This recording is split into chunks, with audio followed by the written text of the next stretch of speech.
15 minute के chart पे देखते हैं और देखते हैं कल किस तरीके की मूवमेंट हो सकती है। अब मैंने यहाँ पे 15 मिनट का चार्ट लगा लिया और 15 मिनट के चार्ट पे देखेंगे कल के सेशन में हमने क्या डिस्कस किया था। कल के सेशन में ये डिस्कस किया तो हमारे लिए ये जो यहाँ से बन रहा है ना, ये ट्रेंड लाइन बहुत इंपॉर्टेंट है। ये वाली ट्रेंड लाइन जो आ रही है, ये ट्रेंड लाइन हमारे लिए बहुत इंपॉर्टेंट है क्योंकि ये पिछले 2 हाई को क्रॉस कर रहा है। यहाँ पे मैं कल क्या बता रहा था कि नीचे की साइड में है लेकिन हम हाई को क्रॉस नहीं कर पाए। यहाँ पे हम नीचे की साइड में है, जो स्विंग हाई था इंट्राडे में, हम उसे क्रॉस नहीं कर पाए।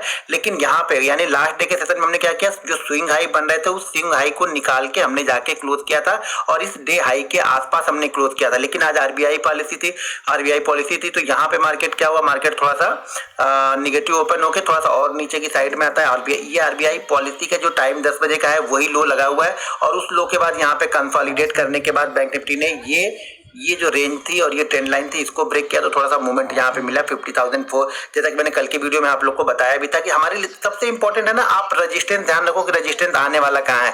लास्ट वीडियो में हमने यही डिस्कस किया था, रजिस्टेंस हमें 44,444 पे मिलेगा और इसको अगर निकालता है तो फिर रजिस्टेंस आपको मिलेगा 50,888 के आसपास में। तो 50,444 ये हमारे लिए रजिस्टेंस था और इसी लेवल के पास का हाई लगा के बैंक निफ्टी वापस नीचे आके इसी रेंज के अंदर में ट्रेड करने लगा। यानी जो रेंज बनी हुई है पिछले 4 दिनों की, यहाँ पे ध्यान से देखेंगे तो क्या हुआ, गैप डाउन ओपन हुए, नीचे की साइड में रेंज बना है, गैप अप ओपन हुए, लेकिन फिर क्या हुआ, थोड़ी देर बाद हम आके इसी रेंज के अंदर में ट्रेड करने लगे। यहाँ कल भी लास्ट सेशन में हम क्या किए, कल के सेशन में हमारा क्या हुआ, गैप अप ओपन हुए और ओपनिंग होने के बाद हमने रेंज बना दी। आज के सेशन में हम नॉर्मल निगेटिव ओपन हुए, थोड़ा सा आरबीआई पॉलिसी के थोड़ा सा नीचे की साइड में है और वापस ऊपर की साइड में जाके फिर से इसी रेंज के अंदर में ट्रेड करते रहे। देखिएगा हमारे लिए ना ये ट्रेंड लाइन बहुत इंपॉर्टेंट है। अगर 15 मिनट के चार्ट पे आप ट्रेड कर रहे हो तो ये वाली ट्रेंड लाइन आपके लिए बहुत इंपॉर्टेंट है। क्यों इंपॉर्टेंट है ये वाली ट्रेंड लाइन, कि यहाँ पे मार्केट क्या कर रहा है, मार्केट यहाँ पे क्या कर रहा है कि मार्केट गैप अप ओपन हुआ, लास्ट सेशन में गैप अप ओपन होने के बाद हम नीचे की साइड में आए लेकिन हमने पिछले लो को ब्रेक नहीं किया। यहाँ से हम वापस फिर से नीचे की साइड में आए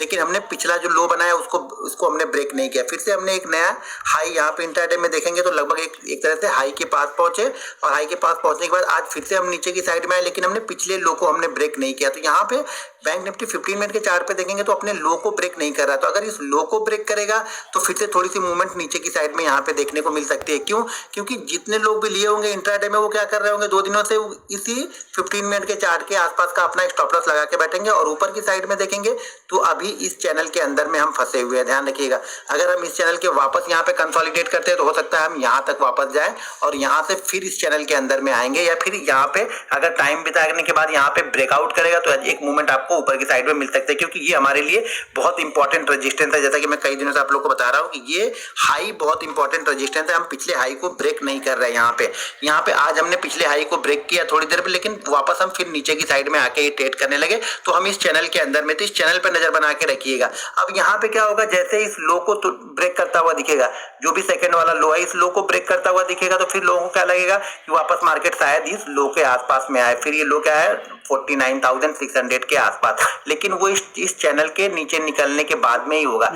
ये ध्यान रखिए, जब भी मार्केट कंसोलिडेट करने के बाद ब्रेकआउट या ब्रेक डाउन करता है वो मूव पकड़ में आता है। मार्केट मान लीजिए यहाँ पे ओपन होता है, धड़ नीचे चला आता है तो आप इसको नहीं पकड़ पाओगे। लेकिन अगर मार्केट यहाँ पे ओपन होके यहाँ पे टाइम बिताने लगे और टाइम बिताने के बाद ये ब्रेकआउट करे, मान लीजिए आधे घंटे 1 घंटे बाद ये ब्रेक डाउन करेगा तो आप इसको पकड़ सकते हैं और आपका एसएल भी आपको समझ में आएगा। मार्केट यहाँ से मान लीजिए ऊपर की साइड में गैप अप ओपन हुआ, यहाँ पे टाइम बिताने लगा और टाइम बिताने के बाद ये ब्रेकआउट करेगा तो क्या होगा, हम जो ये चैनल बनेगा इसका लो का हम एसएल लगा लेते हैं और ऊपर की साइड में यहाँ पे मूवमेंट समझ में आती है। तो हमारा एंट्री प्राइस और एग्जिट प्राइस दोनों हमारा क्लियर है, स्टॉप लॉस हमारा क्लियर है, एंट्री प्राइस क्लियर है और ऊपर की तरफ जो हमारा टारगेट है उसको हम देखते रहेंगे। तो उसी तरीके से जब मार्केट टाइम बिता के ब्रेकआउट या ब्रेक डाउन करे तो उस ट्रेड को पकड़ेंगे तो आपको वो ट्रेड समझ में आएगा। यहाँ पे देखिए मार्केट ने टाइम बिताया, यहाँ पे टाइम बिताने के बाद ये ब्रेकआउट दिया तो आपको मूव ये छोटा लग रहा होगा, लेकिन ये 100 से लेकर के ये 400 तक यहाँ पे गया हुआ है। 15 मिनट का चार्ट है इसलिए आपको मूव छोटा लग रहा है। तो 100 से लेकर ये 400 यानी 300 पॉइंट का मूव है। जब मार्केट टाइम बिता के करे ना, जैसे मार्केट यहाँ पे क्या किया, मार्केट ने यहाँ पे टाइम बिताया, 1 घंटे टाइम बिताने के बाद ब्रेक डाउन दिया, गैप डाउन ओपन होने के बाद में भी टाइम बिताने के बाद ब्रेक डाउन दिया। यहाँ पे क्या हुआ, टाइम बिताने के बाद ऊपर की साइड में निकला तो एक मूवमेंट देखने को मिला और ये लास्ट डे के हाई को भी क्रॉस करते हुए ऊपर की साइड में निकला था। तो चीजों को पहले समझिए फिर ट्रेड करिए। दोस्तों वीडियो पसंद आए तो वीडियो को लाइक और शेयर जरूर कीजिएगा और हमारा इंस्टाग्राम चैनल भी फॉलो कर लीजिएगा, उसमें भी काफी सारी अपडेट में आप लोग को चार्ट की काफी सारी चीजें या नई अपडेट को भी जो भी मार्केट के बारे में आएगी वो मैं इंस्टाग्राम पे आप लोग को बताता रहूंगा। वीडियो पसंद आए तो वीडियो को लाइक और शेयर जरूर कीजिए। मिलते हैं नेक्स्ट वीडियो में। जय हिंद।